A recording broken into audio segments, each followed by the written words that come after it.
का बोला है कि x की वैल्यू क्या होगी। यहाँ पर एक वैल्यू हमें गिवन है, दूसरा हमें फाइंड करना है। पर यहाँ पर जो मैं कर रही हूँ वही करना आपको जरूरी नहीं है, आप दूसरी तरह से भी ढूंढ सकते हो। यहाँ पर बहुत सारे वेज ऐसे हैं कि जिस तरह से आप ढूंढ सकते हो। जैसे कि यहाँ पर 110 दिया है तो ये उसका ऑपोजिट होगा, मतलब वर्टिकली ऑपोजिट एंगल होगा। तो वर्टिकली ऑपोजिट एंगल ऑलवेज क्या होते हैं, सेम होते हैं। तो अगर आप वैसा लिख के भी कर सकते हो, अगर वो नहीं करना है तो ये वाला सेम साइड अगर रखे हम, तो अगर ये वाला एंगल 110 है तो ये वाला भी क्या होगा 110। क्यों?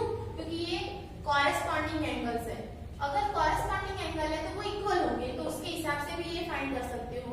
और अगर दूसरी तरह से भी करना है तो लीनियर पैर करनी है आपको, तो ये वाला एंगल लेके भी आप ये वाला एंगल फाइंड कर सकते हो। क्योंकि एक स्ट्रेट लाइन के ऊपर दो एंगल फाइंड होते हैं, तो उसके अलावा 110 है तो ये वाला एंगल कौन सा होगा, उसके हिसाब से ये वाला आप एंगल ढूंढ सकते हो। पर यहाँ पर मैं जो कर रही हूँ वही आपको करना जरूरी नहीं है। अगर आपको वो पसंद है तो वो भी कर सकते हो, दूसरा भी कर सकते हो। तो सबसे पहले हमें क्या लेना है, अगर ये वाला एंगल 110 है तो ये वाला एंगल भी क्या होगा 110 होगा। क्यों? यहाँ पर लिखते हैं, उसका नाम दे देते हैं 1। Angle 1 is equal to 110 degree. क्यों? क्योंकि आपको मतलब ब्रैकेट में लिखना होगा कॉरेस्पॉन्डिंग एंगल्स। वो कॉरेस्पॉन्डिंग एंगल है, इसीलिए हमने 110 लिए। अगर ये वाला 110 है तो ये वाला फाइंड आसानी से हम कर सकते हैं। कैसे? तो angle 1 plus angle x is equal to 180 degree. Why? क्योंकि वो लीनियर पैर कर सकते हैं हम। तो आपको ब्रैकेट के अंदर लिखना पड़ेगा लीनियर पैर। अब एंगल 1 हमें पता है, एंगल 1 हमारा है 110 डिग्री प्लस x हमें फाइंड करना है और ये वाला दिया है 180 degree. Angle x is equal to 180 degree minus 110 degree. Angle x is equal to कितना मिलेगा 70 डिग्री होगा। तो ये x हमें मिल गया, कितना होगा 70 डिग्री।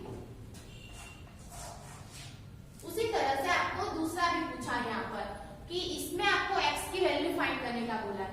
पर यहाँ पर अब तक हम कैसे दिखता आए हैं कि कोई भी दो पैरेलल हो उसके अंदर एक ही ट्रांसवर्सल होती है। पर यहाँ पर दो पैरेलल लाइंस के साथ साथ दो आपको क्या दी हुई है, ट्रांसवर्सल भी दी है। पर यहाँ पर कुछ कहा नहीं है, सिर्फ ये कहा है कि जो है उसमें आपको x फाइंड करने का बोला है। अगर मैं ये वाली लाइन को भूल जाती हूँ, ये 80 डिग्री आपको जो दिया है वो आपको सिर्फ कंफ्यूज करने के लिए दिया है कि ताकि आप ये देखो कि किस तरह से करना है और कंफ्यूज हो ना और आंसर आप गलत लिख लो, इसीलिए। पर अगर मैं ये वाली वैल्यू को भूल जाती हूँ और ये पैरेलल लाइन है और एक ये ट्रांसवर्सल है, जैसे कि ये वाला है वो एक को मैं इस तरफ लिखती हूँ और बाकी जो दो लाइन है वो इस तरह से रखती हूँ।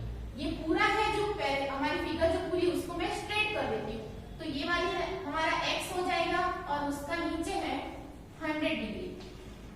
इस तरह से बन सकता है एंगल।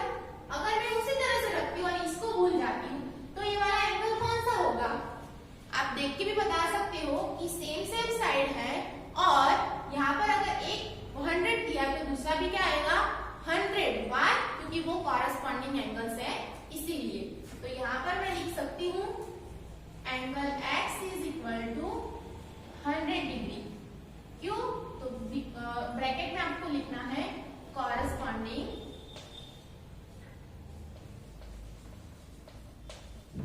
एंगल्स। क्यों? क्योंकि आपको सिर्फ फिगर को देखना है अच्छे से और फिर बताना है।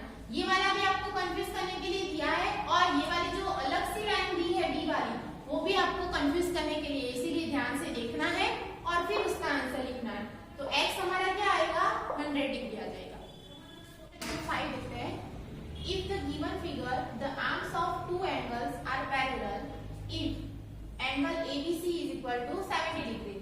यहाँ पर आपको दो एंगल्स दिए हैं और उस हिसाब से ABC आपको ऑलरेडी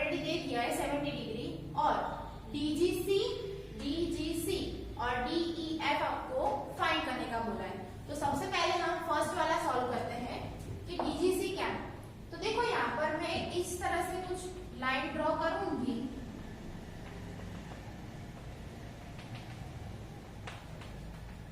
तो यहाँ पर अगर देखने जाए हम तो ये वाली दो क्या ले लेते हैं, पैरेलल लाइन है, और जो सी है उसका ट्रांसवर्सल है, इसलिए यहाँ पर नोट डाउन कर देते ताकि आपको कोई मिस्टेक ना हो।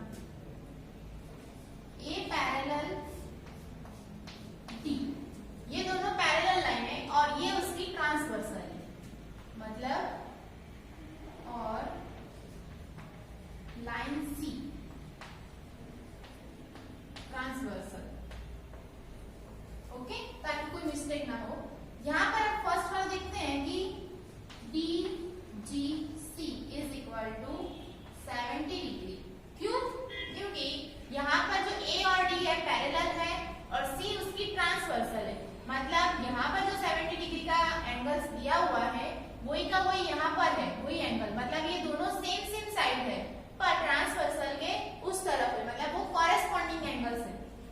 और कॉरेस्पॉन्डिंग एंगल्स ऑलवेज क्या होते हैं, इक्वल होते हैं, इसलिए यहाँ पर क्या लिखेंगे हम, कॉरेस्पॉन्डिंग एंगल्स। ओके, इसलिए जो डी जी सी है वो भी हमारा क्या होगा, 70 डिग्री। अब देखते हैं दूसरा वाला डी ई एफ। अब डी ई एफ के लिए हमें सी और एफ हमारी क्या बन जाएगी, पैरेलल होगी, और जो डी है वो उसका ट्रांसवर्सल। अभी इसको भूल जाते हैं, तो ये वाला क्या होगा, पैरेलल है और ये उसकी ट्रांसवर्सल है। तो सेकंड वाले को भी हम लिख देते हैं कि C parallel F line D transversal. Okay, ताकि कोई मिस्टेक ना हो।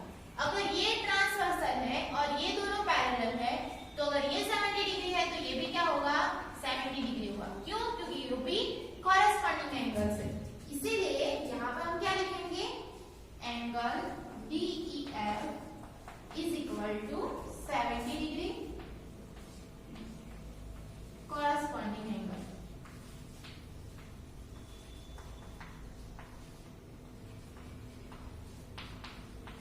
ओके, समझ में आ गया। अब देखते हैं क्वेश्चन नंबर 6। क्वेश्चन नंबर 6 के अंदर आपको कहा है, in the given figures below decided that, क्या डिसाइड करना है हमें कि एल पैरेलल एम। यहाँ पर हर एक अलग अलग फिगर है, आपको 4 फिगर्स दी हुई है। यहाँ पर सबसे पहली फिगर ये है और उसके अंदर कहा है कि क्या एम और एल दोनों पैरेलल है या नहीं है। तो उसके लिए हमें क्या करना पड़ेगा, सबसे पहले फिगर को देखते हैं और उसको देखने के बाद डिसाइड करेंगे कि क्या पैरेलल है या नहीं। वैसे तो देखने से तो हमें पैरेलल ही लगती है, पर जो हमें एंगल्स दिए हैं उस एंगल्स के हिसाब से हमें फाइंड करना है कि क्या वो एल और एम पैरेलल है या नहीं है। तो सबसे पहले यहाँ पर देखो, जो वाला दिया हुआ एंगल्स, मतलब एक 126 है और एक 44 एंगल डिग्री का दिया हुआ है, तो ये दोनों एंगल किस तरह का है, ऐसा हम आगे पढ़ चुके हैं। तो दोनों के दोनों क्या है, angles on the same side of the transversal. ये वाला क्या है, इनर साइड, हम बोलते हैं ना कि इनर साइड या फिर inner angle of the same side on the transversal. दोनों के दोनों क्या है, ट्रांसवर्सल है और इनर की साइड है। तो वो वाला क्या होता है, सप्लीमेंट्री एंगल्स होता है। तो उसके लिए हम क्या करेंगे, यहाँ पर 126 degree plus 44 degree is equal to 180 degree. पर ये क्या है, तो इसके लिए लिखना पड़ेगा angle on the same side of the transversal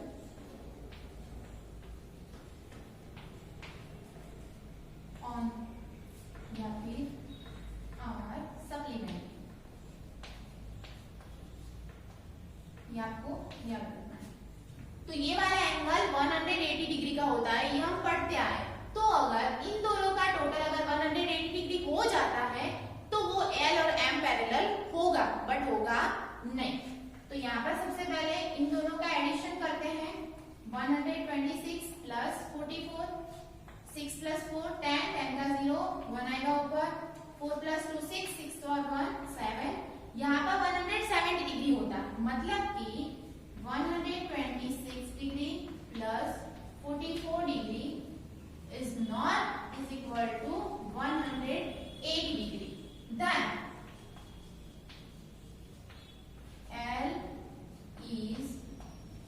not to parallel M.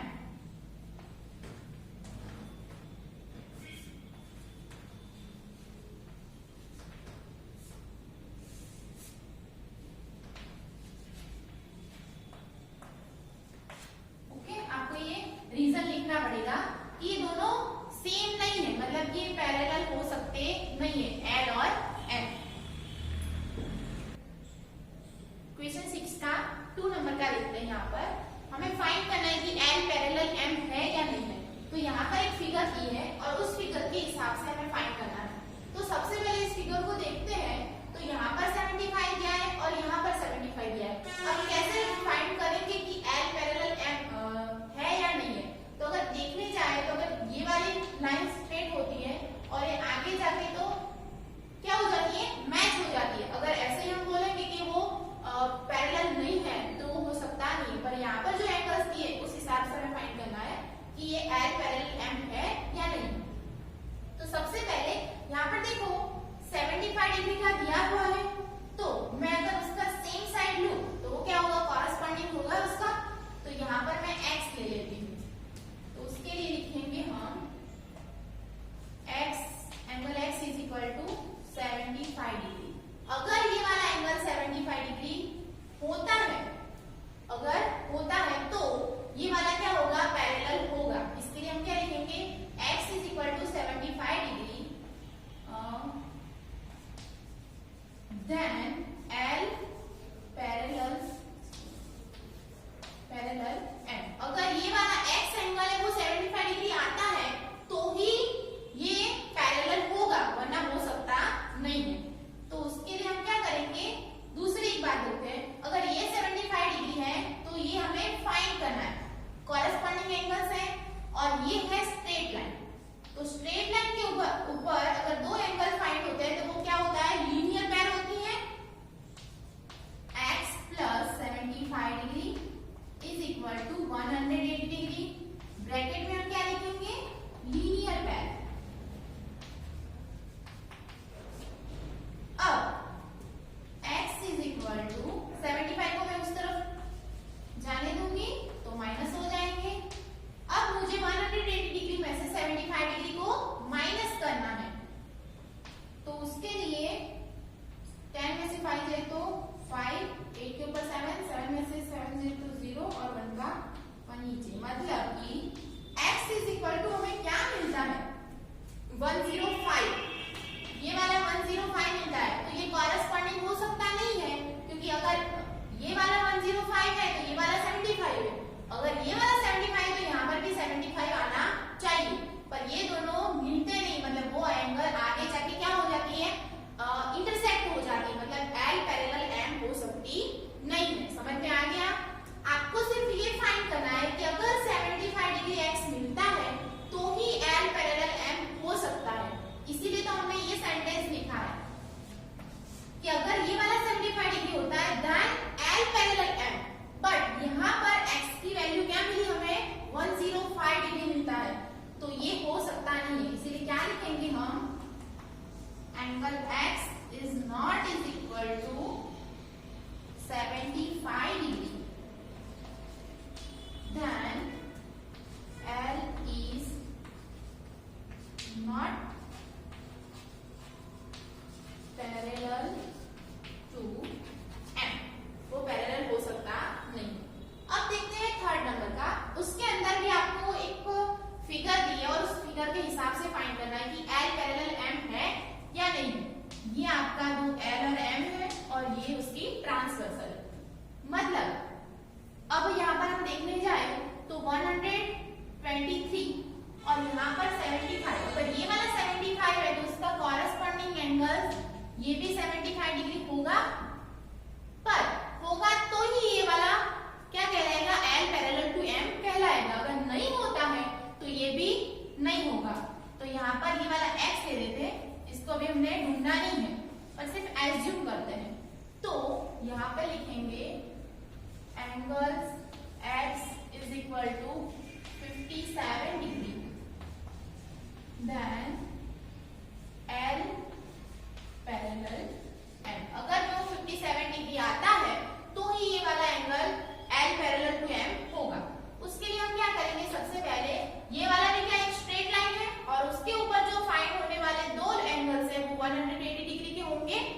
यहाँ पे लिखेंगे हम angle x plus 123 degree is equal to 180 और ब्रैकेट में लिखेंगे लीनियर पैन। आप दूसरी तरह से भी फाइंड कर सकते हो। अगर ये वाला दिया है तो ये वाला कॉरस्पॉन्डिंग बना के तो भी आप फाइंड कर सकते हो और ऑपोजिट एंगल बना के भी फाइंड कर सकते हो। पर अगर हम यहाँ पर यही वाला सॉल्व करते हैं, x को एक तरफ रखते हैं, 123 उस तरफ चला जाएगा, अब माइनस करते हैं 180 माइनस 123, 10 में से 3 जाए तो 7, 8 के ऊपर आएगा 7, 7 में से 2 जाए तो 5, 1 में से 1 जाए तो 0। यहाँ पर x इज इक्वल टू 57 हमें मिल जाते हैं, मतलब कि ये L पैरेलल टू M है। तो यहाँ पे क्या लिखेंगे, angle x is equal to 57 degree then L parallel. Okay, अब देखते हैं फोर्थ वाला। फोर्थ नंबर के अंदर भी आपको दो एंगल्स दिए हुए हैं अलग अलग और उसके हिसाब से आपको फाइंड करना है कि वो L पैरेलल M है या नहीं है। यहाँ पर भी आप देख सकते हो कि ये दोनों के दोनों आगे जाके मिलते हैं, पर सिर्फ ऐसा एज्यूम करने के बाद हम डिसाइड नहीं कर सकते कि L पैरेलल M है या नहीं है। अब यहाँ पर हमें कैसे पता चलेगा, यहाँ पर 72 डिग्री ऑलरेडी दिया हुआ है और दूसरा है 98 डिग्री, पर दोनों के दोनों अलग तरफ है, तो किस हिसाब से डिसाइड करेंगे। तो उसके लिए हमें सबसे पहले 70 डिग्री यहाँ पर, अगर ये वाला यहाँ पर 72 डिग्री है तो ये वाला भी इसका 72 डिग्री होना चाहिए, क्योंकि वो दोनों के दोनों क्या है, कॉरस्पॉन्डिंग एंगल्स है। इसीलिए x is equal to 72 degree, पर हम यहाँ पे लिखेंगे नहीं, x लिखते हैं, क्योंकि ये वाला अगर मिल जाता है तो 198 वो क्या है, एक स्ट्रेट लाइन के ऊपर दो एंगल फाइंड करते हैं और उसी हिसाब से हमें लाना है। तो सबसे पहले x हमें फाइंड करना है, उसके लिए भी क्या करेंगे, अगर ये वाला मिलता है तो ही L पैरेलल M होगा। Angle x plus 98 is equal to 180 degree then linear pair. अब ये लीनियर पैर है तो x की वैल्यू हमें फाइंड करनी है। 98 उस तरफ चले जाएगा, minus 98 degree then x is equal to, यहाँ पे माइनस करेंगे हम, 10 में से 8 जाए तो 2, 8 के ऊपर आएगा 7, 7 में से 9 नहीं जाता, उसके ऊपर क्या आएगा 17, 17 में से 9 जाए तो यहाँ पे क्या आएगा 8, 82 डिग्री यहाँ पर हमें मिलते हैं। पर यहाँ पे 82 है, यहाँ पे 72 है, मतलब ये देखिए L पैरेलल M हो सकता नहीं है। So x is not is equal to 72 degree then L is not to parallel M।